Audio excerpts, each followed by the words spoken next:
My name is Michelle Bowyer, and I actually was born in New Westminster. I grew up in Port Coquitlam, started playing box lacrosse for I guess the very first women's team that ever existed.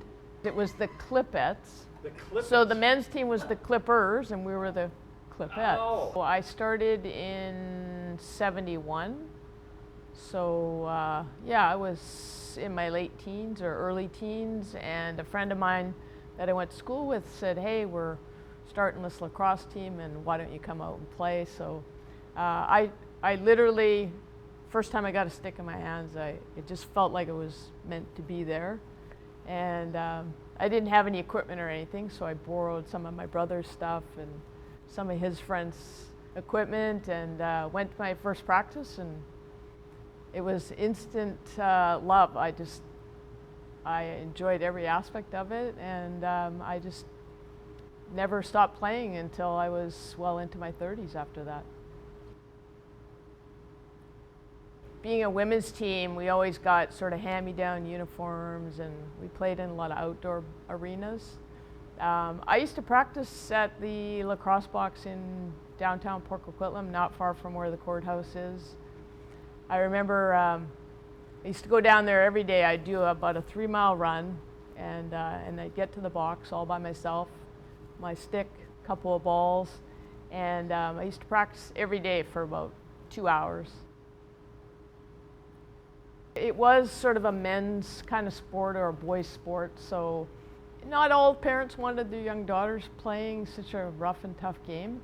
But I think once I started playing in town and playing under Coach Evans, we trained really hard. Dave says we always trained harder than any men's team ever did, and so we started to establish some credibility. We developed skills that I guess were unexpected for women in the game, and when we started winning national titles, yeah, we established ourselves, and people took us seriously. Well, I guess probably in the early 80s, or actually late 70s, I would say, there was a pretty established box league, and so we had our arch rivals on the North Shore. There was a team in Richmond that we had a pretty consistent hate on for each other, I guess, when we played. There was a really strong team out in Port Coquitlam. So enough that we played, I think we played regularly, like a game a week. We practiced a couple days a week. So it wasn't until we got into field that I guess the attitude towards women playing was a little bit different, because it was considered more of a ladylike sport. No contact, no equipment. It would be late 60s, early 70s. Like I said, I was a charter member in Port Coquitlam, and there was already an established league, so somewhere in and around there, there were a lot of girls playing lacrosse. But the field game didn't exist. So, and I have to thank Coach Evans again, because when Canada was going to put the very first women's field team into a world tournament, we were already established in lacrosse, box lacrosse, but he started connecting with, I guess, the International Federation, and Canada decided to send a team. So Dave started taking us on the road. So in the late, I guess it'd be around 1980, we started to head south. So at that time, all of the lacrosse teams down the West Coast, down to California, they were all just, some of them were just club squads, Division III tops. But we just started, well, the one time, I think the first trip we ever did, we chartered a bus, and we drove from here, the whole team, all the way down to Stanford University. And we stayed in student dorms all over campus. But it was our only opportunity to play bona fide field lacrosse. Once we got there, we were told to bring our box lacrosse equipment. So we did, because the women down there had never seen box lacrosse played. So we did a demonstration of box lacrosse for the Stanford team in their gym, and the look of horror on their faces when we were out there, and we were teammates, but we were playing against each other in a little mini game, and we were just checking each other, bodies are flying. We were passing the ball harder than most of these women in the field game would shoot on net. And anyway, it was quite an experience, and it just kind of went from there. We started going down to the Western States tournaments every year. We started going over to the East Coast and playing in major tournaments over there. And all those experiences led us to be reasonably competitive the first time we showed up at a world championship. Sometimes I think back to those days and I wonder how we ever got anywhere, because none of us had any money, but we managed to go on these crazy trips. We always called it the low budget tour, but we had car washes, we sold t-shirts, we sold raffle tickets till the cows came home. I mean, even the very first world tournament we went to, our budget allowed us to stay and train in downtown London before we went to Nottingham University for the Worlds. I think we had a per diem of $5 a day.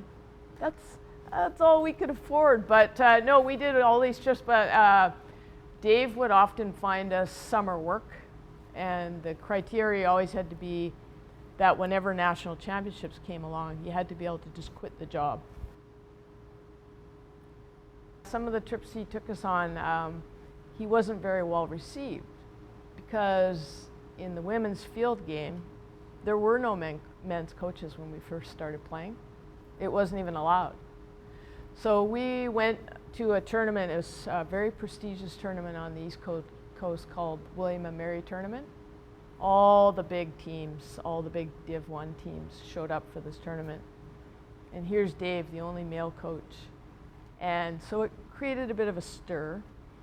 And so the very first game we played in the tournament, we were horrible, just horrible, throwing the ball all over the place. And you could just see, you wouldn't really want to look at Dave when we were playing like that, because you could just see him seething. So halftime, we're off the field. He's like, "Follow me." And he takes us up to what we later called the grassy knoll, which was just this little mound of grass to the side of the field. And he proceeded to tear a strip off of us. The air was blue, every four-letter word you could imagine. Of course, all these young college players were looking over at him like, "Oh my God, this is why men don't coach in the game." Anyway, it was quite the scene, but it had an effect. And we went back into the second half and played quite a bit better after that. But eventually, of course, now men coach in the women's game quite regularly. But both, I believe, one of the Gate brothers is coached at that level. And yeah, so back in the day, though, not so much. Well, we weren't always, we started out being quite dominant and would go into these national tournaments and basically, kill Alberta and kill Saskatchewan. And we always had close games with Quebec, and Ontario was always the stiffest competition. So there were a lot of games where, we'd get to the final match, and it was neck and neck. Lots of times we were down a few goals, and there was just something about that group that you could get up to the center draw and just kind of look around the center circle, and there's just some kind of thing, crazy chemistry that went on, that it would be, okay, let's get going. Let's get serious here. We were at a national championship one time, and we were down, I think we were down 6 goals. I can't remember exactly, but quite a few goals going into the last frame. And I just remember, like, literally, we just at halftime looked at each other, and nothing was even spoken. It was just, it's time to get serious here. And we started scoring goals in the second half, and goal after goal. And as we were, about a goal back from this other team, you could tell that it just freaked them out, that they were winning, and they were so close to winning this national championship. And we just kind of came out of nowhere, and we ended up winning, I think, by about 3 goals. And huge party afterwards. But yeah, it was remarkable that this team, even if we were behind, we seemed to be able to always pull a rabbit out of a hat. Yeah, no, 82, first World Championship that Canada was invited to, and we were all box lacrosse players, so we literally took pretty much a bulk of BC players with a bulk of Ontario players, all who really didn't like each other from all the years of box lacrosse competition, and we trained any way we could to get ready for this World Championship. And it wasn't until about a year before that we found out that Evans, being a guy, wasn't even allowed to coach us. So they brought in a coach by the name of Courtney Solenberger from Philadelphia, superstar, former top scorer in the NCAA division, bigger than life, absolutely amazing gal. And there was something about her that inspired us so much. She continued on in the same way that Dave did by running us into the ground, because she figured we didn't really know how to play field lacrosse, so if we just ran circles around everybody, we might have a chance. So we did. We trained any way we could, going on all these junkets, playing all these American teams. And I remember going off to World Championships. We trained in London. Off we went to Nottingham, England. And we're at the university a couple of days before the World Tournament, and we're out on the field. And one of the girls on our team was kind of mouthing off. She's kind of the know-it-all. Why are we doing it this way? Why are we doing it that way? So Courtney blows the whistle, stops the whole practice, bringing in ladies. And it's the only time I've ever really seen her get upset. She just said, "Look it! Let's just assume that you know nothing and I know everything. I don't want to hear another peep. Just do as you're told." And that was the end of it. And we went into that World Tournament. We played way above our heads. I don't think teams that were at this Worlds knew what hit them, because they didn't even think we played field lacrosse, which we really didn't. But we brought the box lacrosse game to the field. So it's the first time they had ever seen women with a field stick, which is basically like trying to cradle on a tennis racket. Behind the back passes, sidearm shots. They basically said we shot or passed the ball to each other harder than they shot the ball on net, and they literally didn't know what hit them. So when we went out and played the host country, they didn't expect anything from us, and they sat their captain, who I remember the night before the World Tournament, of course we're all like, oh my God, what have we gotten ourselves into? And I'm looking at the book that the captain of the English team had written about lacrosse. I'm reading her book. We barely just started playing field lacrosse. So I'm doing the math in my head thinking, oh, I don't know about this. But anyway, out we went and we beat the host country. And after the game, there were British schoolgirls filling the stands, and they all wanted our autograph after the game. So we thought, well, that's pretty cool. So it was quite an experience, except then we ended up third in the world. And back then, they didn't have a third place finishing medal. They only gave medals for first and second. Well, I think Evans and Paul probably had some conversations around what that was going to look like. But before we actually started running training camps, there were players from here going back there and playing with some of the Ontario girls. So kind of getting familiar with each other, playing some field lacrosse together. I had the opportunity myself and a gal by the name of Vicki Burkich, who's a teacher out in Richmond, used to play for the Richmond box lacrosse team. She and I flew out one time and played for Paul and Stan and their Ontario squad, and they were going down the East Coast to play in the national tournament down in Washington, D.C. So it was a great opportunity, and to be honest, I was completely blown away. They were playing all the games on all those fields next to the Washington Monument, and driving up to that field and seeing literally hundreds of girls playing field lacrosse, I'd never seen that before. I'd never seen that many women playing lacrosse all at the same place at the same time. So there were a couple junkets like that where we kind of commingled, and then we just started running training camps back and forth. And eventually we kind of, you know, put our differences aside and you know, put together a pretty good team.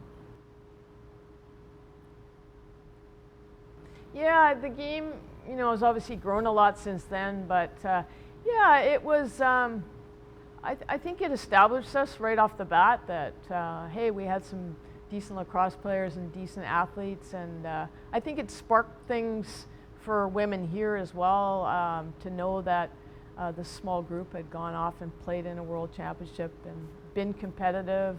We started to get more women interested in the game, and of course, it developed more after that in Ontario because of the proximity to all the universities in the States. And but not long after that, I think we were starting to see scouts coming to tournaments that we were at, coming to our national tournaments from the States, which was really unusual. Recognizing that, hey, there's some really good young lacrosse players. So Carol Taylor, who's over on the island involved in lacrosse there, played on the national team.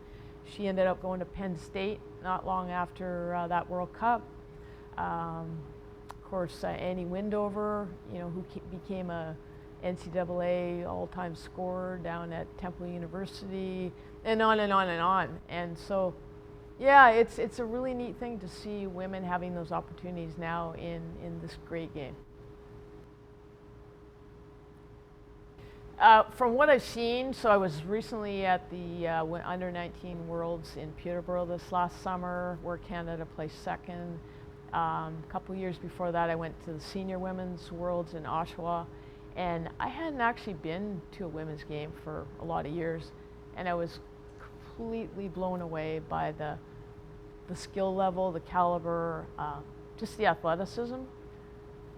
It's absolutely remarkable. If I think back to the early days, we were capable for sure, but now you've got like true athletes out on the field. We're not stealing athletes from other sports now. These are lacrosse players, bona fide lacrosse players that grew up playing lacrosse, tremendous athletes, incredible coaching, which of course, that was the biggest struggle, was getting competent coaches in Canada to coach at that level. So yeah, the game's in good shape. And the indoor game, there's a bit of a resurgence in the indoor game for women as well. So lacrosse in Canada for women is alive and very much healthy and growing.